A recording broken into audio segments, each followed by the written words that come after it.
Hello everyone, welcome to today's presentation. In this video, we're going to talk about photoelectric effect, velocity of photoelectrons.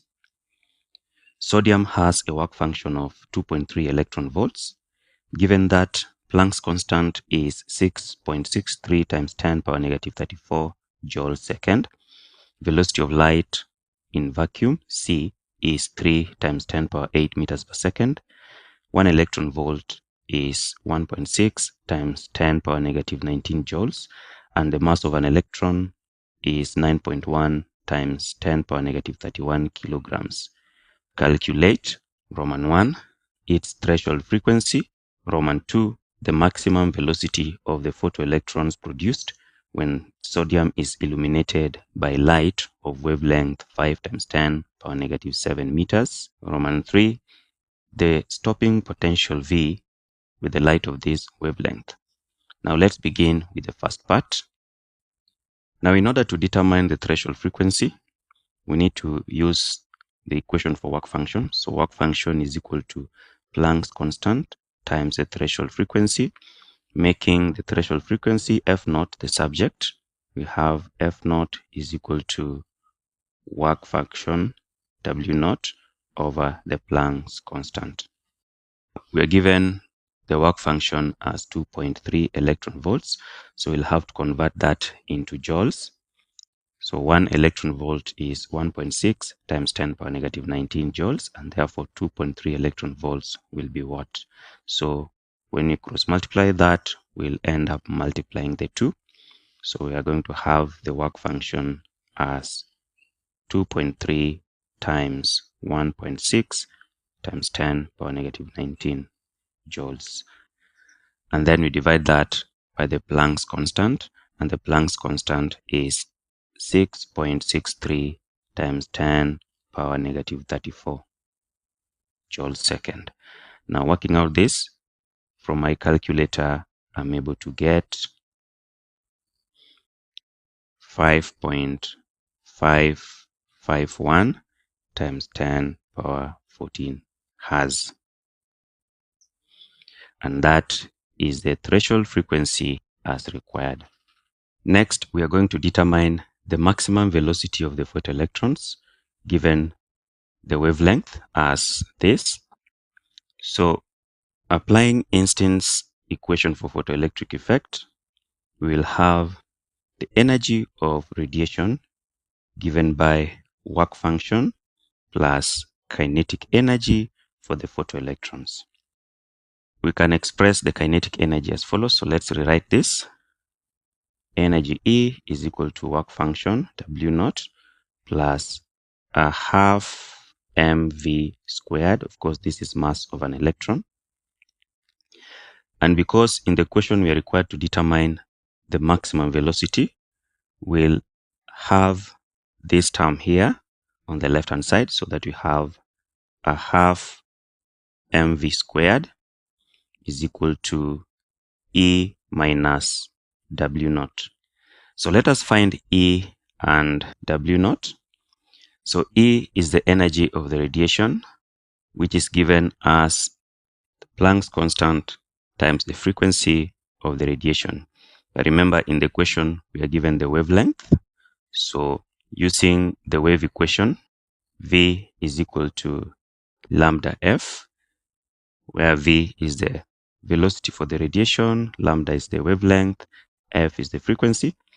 We can make F the subject. F is equal to V over lambda. And for this case, we are told that V is C, which is the speed of light, over lambda. So we're going to replace this here.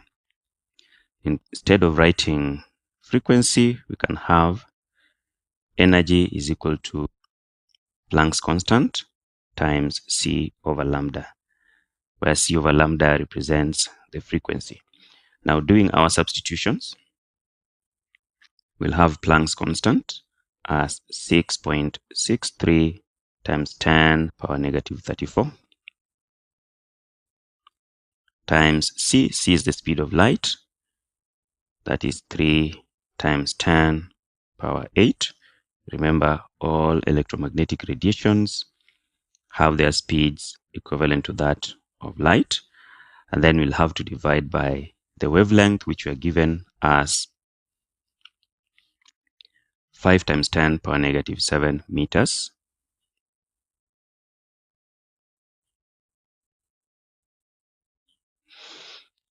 And when we work out this part, we are going to get 3.978 times 10 power negative 19 joules. We also need the work function, and let's have it here. Work function, we are given as 2.3 electron volts. We'll convert that into joules. 2.3 electron volts converted into joules, we multiply by 1.6 times 10 power negative 19, and that should give us 3.68 times 10 power negative 19. So we have energy E, we also have the work function. So these two, we are going to substitute them here.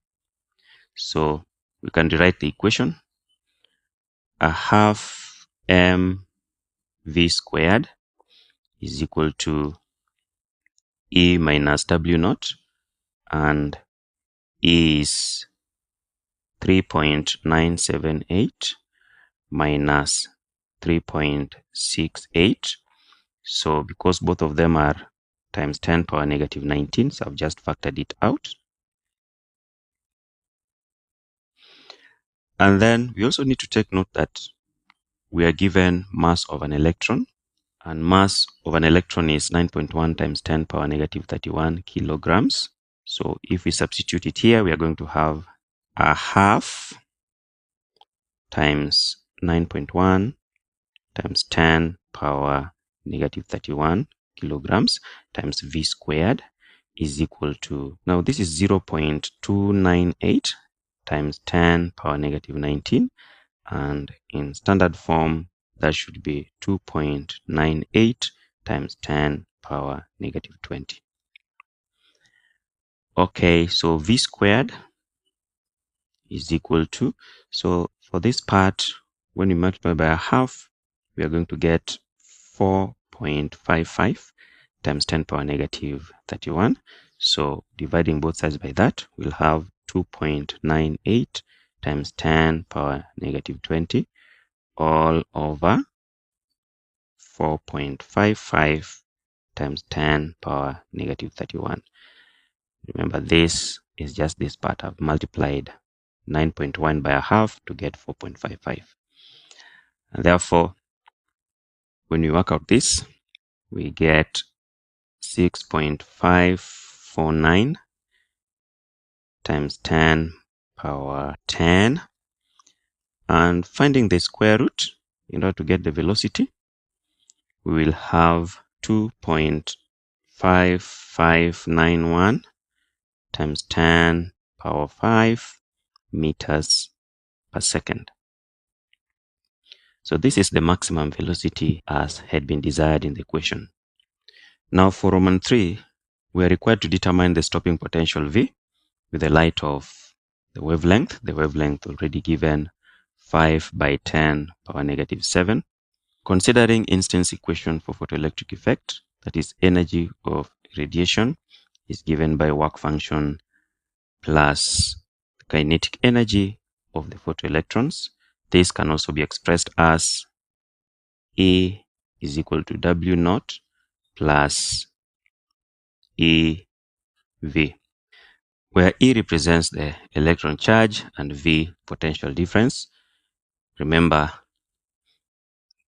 kinetic energy for that case can also be expressed as QV, that is charge times potential difference, and Q is electron charge, V is the potential difference. Just as we can relate. Here, because we're looking for V, which will be the stopping potential, we can make V the subject. So here, V is equal to E minus W naught all over E. So E minus W naught we had obtained earlier on. That is from this equation, E minus W naught is equal to kinetic energy. So we worked it out here. So the right hand side we have E minus W naught, and the result was 2.98 times 10 power negative 20. So we'll have that on the numerator, 2.98 times 10 power negative 20. And then we'll have to divide that by an electron charge. An electron charge is usually given as 1.6 times 10 power negative 19 coulombs. From this, the stopping potential would be obtained as 1.8625 times 10 power negative 1 volts. If we wish, we can also have it as 0.18625 volts.